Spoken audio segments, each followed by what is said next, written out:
பசங்களா உங்களுக்கு public exam எப்போ இருக்குது அப்படின்னு ஞாபகம் இருக்கா? என்ன மேம் இப்படி கேட்குறீங்க?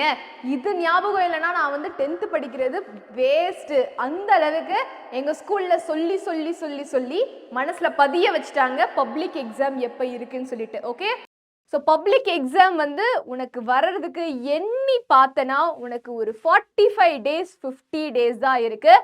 ஸோ 45 to 50 daysல you are getting your public exam. So இந்த ஸ்டேட் என்னால் புரிஞ்சுக்க முடியுது. இந்த நிலைமையில நானுமே இந்த நிலைமையில இருந்திருக்கேன். And I can understand your ஃபீலிங்ஸ்டா பசங்களா. ஸோ இந்த 45 to 50 daysல ப்ராப்பர் கைடன்ஸ் இருந்தால் நீங்கள் என்ன பண்ணலாம்? நீ ஆவரேஜ் ஸ்டூடெண்ட், பிலோ ஆவரேஜ் ஸ்டூடெண்ட்டாக இருந்தாலுமே இங்கே இருந்து உன்னோட கிராஃப் இங்கே போகிறதுக்கு நிறைய சான்ஸ் இருக்கு. ஸோ இந்த 45 to 50 daysல ஓகே, எனக்கு பயமா இருக்கு, எனக்கு என்ன பண்றதுனே தெரியல அப்படின்னு சொல்லிட்டு நீ பேனிக் ஆயிட்டு அப்படியே உட்காந்துட்டனா you can't take any action. Okay, so panic will prevent you from taking action. பயந்து இருந்தனா அந்த பயம் உன்னை வந்து ஆக்ஷன் எடுக்க வைக்கிற மாதிரி இருந்துச்சுன்னா சூப்பர். பட் அந்த பேனிக்கே உனக்கு வந்து என்னவா மாற சான்ஸ் இருக்கு? அது உன்னை பயத்திலே உட்கார வச்சுட்டு அப்படியே வந்து உன்னோட ஹெல்த்தை பாதிக்க நிறைய சான்ஸ் இருக்கு. So do not panic. Okay, so நம்மளோட பப்ளிக் எக்ஸாமோட டைம் டேபிள் உனக்கு இதுதான். So 11th March Tamil, 16th March English, 25th March maths, 30th science, 2nd social science and 6th வந்து உனக்கு ஆப்ஷனல். ஓகே, ஸோ எண்ணி போனா March 11ல ஸ்டார்ட் ஆகுது. ஆல்ரெடி இந்த வீடியோ வரப்பயே உனக்கு Jan 11 வந்து என்னது Jan 11 வந்து ஆகியிருக்காமலாம் இருக்கலாம். சரியா? ஸோ எக்ஸாக்டா யூ ஹாவ் ஒன்லி 50 days. 50 நாள். இந்த 50 நாள்ல நான் ஒரு வருஷம் படிக்காததே என்னால் படிச்சிட முடியுமா? என்ன மேம் சொல்றீங்க அப்படின்னு பார்த்தோன்னா முடியும்டா பசங்களா. சரியா? நான் சொல்றேன் முடியும். ஏன்னா இது வந்து சும்மா நான் சொல்லல. I have seen lot of students. Okay, so நான் படிச்சதுல இருந்த இப்போ வரைக்கும் நிறைய பசங்க இந்த ஸ்ட்ராட்டஜிஸ்லாம் ஃபாலோ பண்ணி 50 days லாஸ்ட் 50 daysல வந்து படிச்சு they have scored very very very good marks. So in the last 50 daysல நீ என்ன பண்ணணும்னா நான் இந்த வீடியோல உனக்கு வந்து சொல்ல போறேன். So first நீ சில விஷயங்கள் ஞாபகம் வச்சுக்கணும். ஓகே, இந்த 50 daysல உனக்கு வந்து எக்ஸ்டர்னலா இவ்வளோ நாள் வந்து நீ 8th standard 9th standard படிக்கிறப்ப யாரும் உனக்கு வந்து அவ்வளோ வந்து நீ படின்னு சொல்லிட்டு ப்ரெஷரைஸ் பண்ண மாட்டாங்க. ஓகே, 8th 9th வரைக்கும் ஓகே படிடா இல்லைனா வந்து திட்டுவாங்க, அவ்வளோதான். பட் ஆனால் 10th standardல உனக்கு இந்த எக்ஸ்டர்னலா பேரண்ட்ஸாக இருக்கட்டும் சரி, சொந்தக்காரங்களா இருக்கட்டும் சரி, ஸ்கூலாக இருக்கட்டும் சரி, இல்லைனா வந்து இப்போ எப்பயுமே பேசாத சொந்தக்காரங்க இப்போ கால் பண்ணி என்னப்பா தம்பி 10th நீ வந்து நல்லா படிக்கிறியா இப்படிலாம் வந்து கேட்பாங்க. ஓகே, ஸோ நீ 10th படிக்கிறது உனக்கு ஞாபகம் இருக்கோ இல்லையோ, உன்னை சுற்றி இருக்கிற சொந்தக்காரங்கள்லேருந்து எல்லாருக்குமே வந்து இந்த 10th நீ படிக்கிறேன்னு சொல்லிட்டு ஞாபகம் வரும். ஓகே, எப்பயுமே கால் பண்ணாதவங்க ரிசல்ட் நாள் அன்னைக்கு கால் பண்ணுவாங்க. அந்த ரிசல்ட் நாள் அன்னைக்கு நீங்கள் யோசிச்சு பாருங்க பசங்களா. ஓகே, ஸோ இந்த மாதிரி நிறைய ப்ரெஷர் வந்து உனக்கு வரும். அந்த ப்ரெஷரை நீ என்ன பண்ணக்கூடாது? உன்னோட மண்டையில ஏத்திக்க கூடாது. Okay, when you build a pressure. Okay, இந்த கடல்ல வந்து எப்ப வந்து சுத்தி தண்ணி இருக்கு. ஓகே, கப்பல் நடுவில் அந்த கடல்ல போயிட்டு இருக்குன்னா சுத்தி தண்ணி இருக்கு. ஆனா அந்த கப்பல் வந்து அந்த கடல்ல வந்து டிராவல் ஆகுதுல. ஓகே, எப்போ அந்த கப்பல் வந்து முழுகும் அப்படின்னு பார்த்தோன்னா இந்த சுற்றி இருக்கிற தண்ணி எப்போ இந்த கப்பலுக்குள்ளே போதோ அப்போ தான் அது வந்து முழுகும். ஓகே, ஸோ அந்த மாதிரி தான் உன்னோட ஜேர்னி, இந்த 2 months ஜேர்னி அப்படி தான் இருக்க போகுது. ஓகே, உன்னை சுற்றி ப்ரெஷர் இருக்கும். அந்த ப்ரெஷரை நீ வந்து கண்டுக்காம இருந்து அப்படியே நீ வந்து நேர்பாட்டுக்கு உன்னோட டைரக்ஷனில் போயிட்டு இருந்தனா பிரச்சனையே இல்லை, நீ வந்து இலக்கு அடைஞ்சிடலாம்.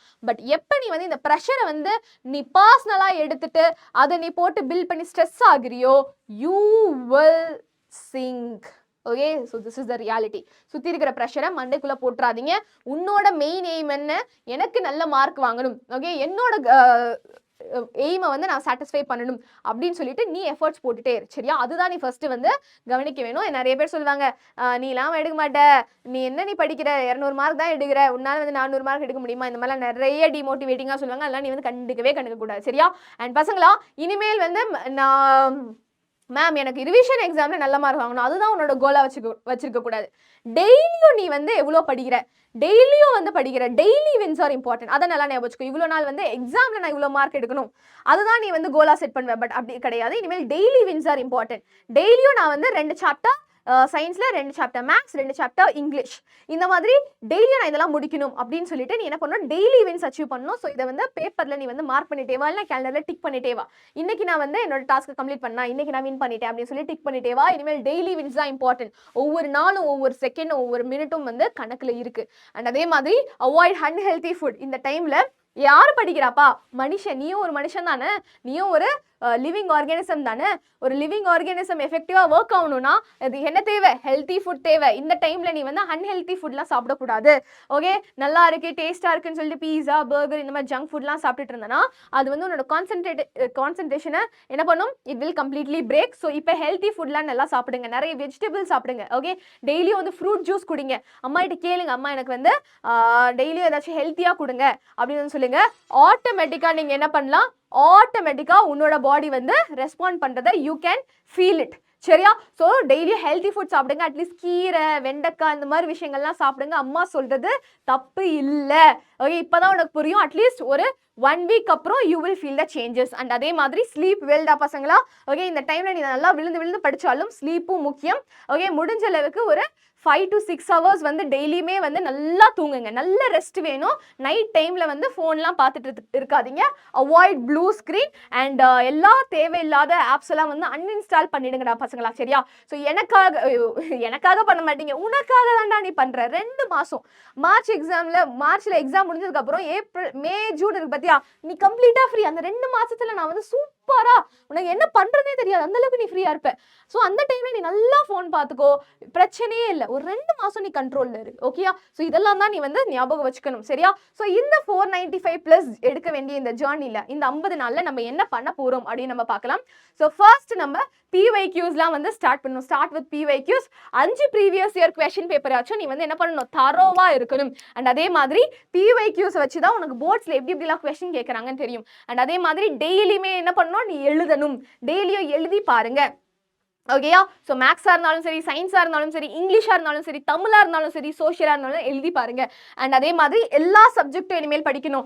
தம்பி நீ 11th 12th படிக்கல, 12th பப்ளிக் எக்ஸாம் தான் கட் ஆஃப்க்கு வந்து வெறும் மேக்ஸ் அண்ட் சயின்ஸை கான்சென்ட்ரேட் பண்ணுவாங்க. பட் ஆனால் உனக்கு டோட்டல் மார்க் இம்பார்ட்டன்ட். ஸோ எல்லா சப்ஜெக்ட்டுக்குமே ஈக்குவல் இம்பார்ட்டன்ஸ் கூட. அதை வந்து நீ என்ன பண்ணணும், ப்ராப்பராக வந்து பிரிச்சுக்கலாம். சரியா? அண்ட் அதே மாதிரி 3 டைம் ரிவிஷன் வந்து நீ பண்ணணும். ஃபர்ஸ்ட் நீ படிக்கணும். அடுத்த தடவை வந்து ரிவைஸ் பண்றப்ப திரும்ப அதே லைனையே படிச்சுட்டு இருக்க கூடாது.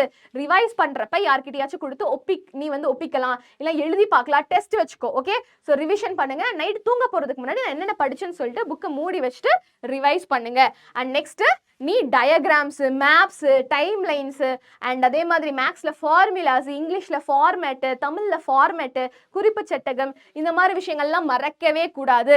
ஏன்னா இதெல்லாம் உன்னோட மார்க்ஸை இன்க்ரீஸ் பண்ணும். அண்ட் அதே மாதிரி இந்த எக்ஸாம்க்கு நடுவில் இருக்கிற இந்த கேப் டே இருக்கு பாத்தியா, அதுதான் இருக்கிறதுலே உனக்கு வந்து கிடைச்ச ஒரு பொக்கிஷம்னு சொல்லலாம். அந்த டைம்ல உட்காந்து படிப்பேன்னு சொல்லிட்டு நீ வந்து நான் ஸ்டார்ட் பண்ணுவேன்லாம் வந்து இருந்தானா அவ்வளவுதான், அப்படியே போயிடுச்சு. அந்த டைமை நீ வந்து சூப்பரா யூஸ் பண்ணிக்கலாம். ஸோ அந்த கேப் டேல பயங்கரமா நீ பிளான் பண்ணி படிக்கணும். அந்த கேப் டேவை வேஸ்ட் பண்ணிடாதீங்க. அண்ட் லாஸ்ட் 30 days, இந்த லாஸ்ட் 50 daysலயுமே நீ வேற எந்த கைடும் யூஸ் பண்ணாத, ஒரே கைட்லேயே ஸ்டிக் ஆகு. எல்லா கைடையும் போட்டு கன்ஃபியூஸ் பண்ணிக்காத. அண்ட் அதே மாதிரி டெய்லியும் செல்ஃப் செக் பண்ணு. டெய்லியுமே வந்து நான் இன்னைக்கு டார்கெட் அச்சீவ் பண்ணனா, ஓகே, நான் இன்னைக்கு டார்கெட் அச்சீவ் பண்ணனா, நான் எழுதி பார்த்தனா, நான் படிச்சேனா, அதே மாதிரி எரர் அனாலிசிஸ் பண்ணனான்னு சொல்லி டெய்லியா செல்ஃப் செக் பண்ணணும். நல்லா தூங்குங்க, நல்லா சாப்பிடுங்கடா. ஓகே, அண்ட் அதே மாதிரி நான் எதுக்கு சொன்னேன், இந்த எக்ஸ்டர்னல் ப்ரெஷரை உள்ள எடுத்துக்காதீங்க. காம் மைண்ட் வந்து ரொம்பவே இம்பார்ட்டன்ட். அப்பதான் வேலை செய்ய முடியும். சரியா? So read for confidence, write for marks and revise for rank. சரியா? So plan A, plan B, plan C எல்லாமே உனக்கு என்ன இருக்கணும், உனக்கு வந்து 495 எடுக்கிறது தான் உன்னோட எல்லா பிளானுமே இருக்கணும். பிளான் ஏ என்னது, பிளான் ஏ நீ ஒன்று ஃபிக்ஸ் பண்ற, இன்னைக்கு வந்து நான் 10 சாப்டர் படிக்கணும் அப்படிலாம் வந்து முடியாது. நீங்க நான் 4 சாப்டர் படிக்கணும் அப்படின்ற பிளான் ஏ வச்சிருந்தேன்னா திடீர்னு ஏதாவது ஒரு ஹோம்ஒர்க் வந்து உனக்கு 4 சாப்டர் படிக்க முடியாம இருக்கணும். அதனால நீ மொத்தமா அந்த பிளானை ட்ராப் பண்ணிடக்கூடாது. பிளான் பி, ஓகே 4 சாப்டர் என்னால படிக்க முடியலையா, சரி நான் 3 சாப்டர் படிக்கிறேன். ஓகே, ஸோ இல்ல 3 சாப்டர் படிக்க முடியல, நடுவில் வந்து நீ வந்து தூங்கிட்ட அப்படின்னா அந்த 3 சாப்டர் முடியல, இந்த பிளானும் ட்ராப் அப்படின்னு சொல்லிட்டு விட்டுறக்கூடாது. You should have plan C. At least நீ 2 சாப்டர் வச்சு படிக்கணும். ஓகே, ஸோ பிளான் வந்து உனக்கு வந்து இந்த மாதிரி தான் ரெடியூஸ் ஆகணுமே தவிர அந்த பிளானை ட்ராப் பண்ணிடக்கூடாது. அதை நல்லா ஞாபகம் வச்சுக்கோ. சரியா? ஸோ டெய்லி உன்னோட மந்த்ரா என்ன, இனிமேல் டெய்லி வின்ஸ் உனக்கு வந்து தேவை. டெய்லியுமே வந்து நீ செக்லிஸ்ட் போட்டு நான் என்னென்ன டார்கெட், நான் என்ன டெய்லி டார்கெட், ஓகே இன்னைக்கு டார்கெட் என்னன்னு சொல்லிட்டு நீ வந்து அன்னைக்கு முந்தின நாள் நைட்டே வந்து போட்டுட்டு அந்த டார்கெட்டை நம்ம அச்சீவ் பண்ணுமா அப்படின்னு சொல்லிட்டு அன்னைக்கு நைட்டு வந்து நீ என்ன பண்ணணும், நீ வந்து செல்ஃப் செக் பண்ணணும். அதுதான் உன்னோட டெய்லி மந்த்ரா. சரியா? ஸோ நம்மளோட 50 days ஸ்டடி பிளானை உனக்கு 4 ஃபேஸாக நான் டிவைட் பண்ணியிருக்கேன். ஃபர்ஸ்ட் ஃபேஸ் என்ன, what is the first phase அப்படின்னு பார்த்தோன்னா it is phase 1 building face.